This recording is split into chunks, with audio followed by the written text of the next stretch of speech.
In this video, we are going to talk about 9 hiring trends in 2022 that have all been discussed in this HR Dive article. First, I'm going to give you a quick recap so you don't have to read the article if you don't want to, and then I'm going to give you my overall thoughts and analysis as a recruiter and a career coach. So let's get into it.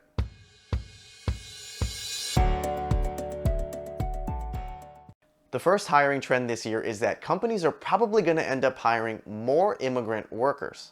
Due to the global pandemic, borders are either closed or much more restrictive from shipping talent between different countries, and certain industries like hospitality and warehousing are currently experiencing a labor shortage. So they're going to be looking to immigrant workers to fill all of these open accounts. The second trend this year is that companies are probably going to be focusing a lot more on the overall employee experience, so they reduce turnover since hiring right now is so difficult in a hot market. To do this, customers are going to have to take their annual feedback surveys and employee pulse surveys much more seriously. They're going to have to actually listen to their employees, understand what their pain points are, and what may create retention risks for them. So they're going to have to be investing in both their people and their culture. Next, companies are going to be trying to upskill their existing employees that work at their company. 66% of the companies surveyed expect to get a return on their investment from upskilling their employees in less than 1 year. So it makes a lot of business sense for companies to invest, upskill, and teach them additional skills with their existing workforce so they can get more out of the employees that they already have. Now, keep in mind, when they say upskilling their employees, this does not mean promoting them from within. That is actually our next hiring trend. This year, companies are expecting to focus a lot more on their internal talent and build a leadership bench from their existing workforce. So this is definitely good news for all of us who are employed at their companies, especially because 45% of the HR leaders that were surveyed by HR Dive actually believe that they are going to be focusing much more on promoting from within this year. The fifth hiring trend this year is that focusing and testing soft skills during the interview process is going to become much more prevalent and much more important in overall hiring decisions, especially since 89% of poor or bad hires are due predominantly to a lack of soft skills. Companies are also starting to notice that employees with poor soft skills can affect overall retention as well as performance within their existing teams. The sixth hiring trend is that companies will most likely be moving to smaller office spaces or having smaller venues for this upcoming year. Because there's going to be a lot of people working remote or having hybrid work options, they're not going to need as large of a workspace. And there's also going to be a big focus on acquiring real estate or areas that have a large outdoor area, which can be much safer to reduce the risk of COVID. Next, companies are going to need to start to be much more flexible from a remote working perspective and from a scheduling perspective if they want to remain competitive in today's job market. I can tell you as a recruiter here in the SF Bay Area, the job market is so hot right now, and all of these potential candidates and employees have multiple different job offers, and each company has different policies on whether you can work remotely or need to be coming into the office, which is going to play a huge factor in whether or not candidates accept work for you or for another company.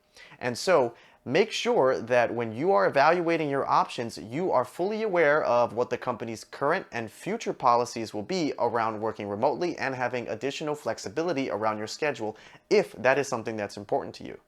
Now, these last 2 hiring trends are not from the article, but are from things that I actually have observed and personally am predicting for this year. And that first one is that candidates are going to be far less likely to relocate for companies, even really popular ones like Google and Apple. With smaller companies and pre-IPO companies using remote working as a huge selling point to attract talent, I think there's going to be far less likelihood that people will actually relocate to expensive, higher cost of living areas like California or even New York. So what this normally would mean is that with remote working options, if you're applying for a remote working job, the competition that you are facing is huge right now because you're competing with everybody across the entire country. But on the flip side, if you are applying for a local-based company that requires you to come into the office and or relocate to their state, you actually are in a much better position. Also, if you know of certain companies that are requiring people to go into the office that are in your city or state, that means local talent is going to be far more valuable for them. So you may be able to negotiate a little bit extra because you are a much more valuable candidate now. Now, the ninth and final hiring trend that I predict is that all companies are going to start to offer very lucrative retention packages for their top employees so that they stay at their company and don't go and work for their competitors. Now, usually companies will be more than happy to offer additional retention packages, sometimes randomly when the market is very hot, to their top performers. And if you want to learn how to be a top performer, I actually just made a video on the channel right over here, so you can check that out. But keep in mind that all companies will be offering retention packages. And so when I am trying to recruit other candidates, even if they're just moderately happy at their company, like maybe 5 out of 10 or 6 out of 10, if they just got a lucrative retention package, they're probably going to be willing to stick around at least 1 to 2 more years. But here is my other piece of advice. If you truly are not happy at your current job or with your current company or with your current manager, do not let a lucrative retention package cause you to stay at a job that you hate and do not enjoy. Making a little bit of extra money just to stay at a job that you hate is probably not worth it in my opinion. And quite honestly, you can usually negotiate a higher offer if you have gotten a recent retention package, especially if it's been announced publicly in the news. Very similar to how Apple was announcing and giving out retention packages to their top 20% of employees. Okay, so what's my overall analysis of everything that was covered in this article? I honestly think that all of it is definitely pretty accurate and is something that I'm already starting to see in my recruiting calls and trends today, especially with some of the clients that I'm coaching. Now, I do believe that visas and hiring external talent from international countries is going to be extremely difficult in 2022. The countries have gotten a lot harder to actually open up its borders and hire existing talent and provide visas so that they can actually move from their current countries.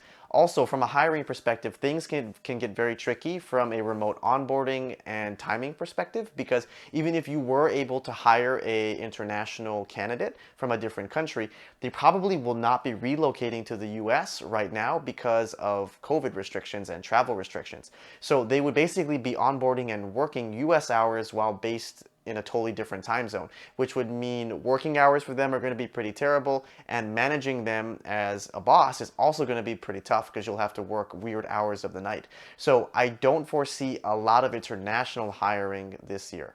Now, another trend that I noticed in this article is that 4 of these 9 hiring trends are all focused, which I actually think is very good news for everybody to hear, especially as an employee. It's nice to hear that companies are going to start focusing more on promoting from within.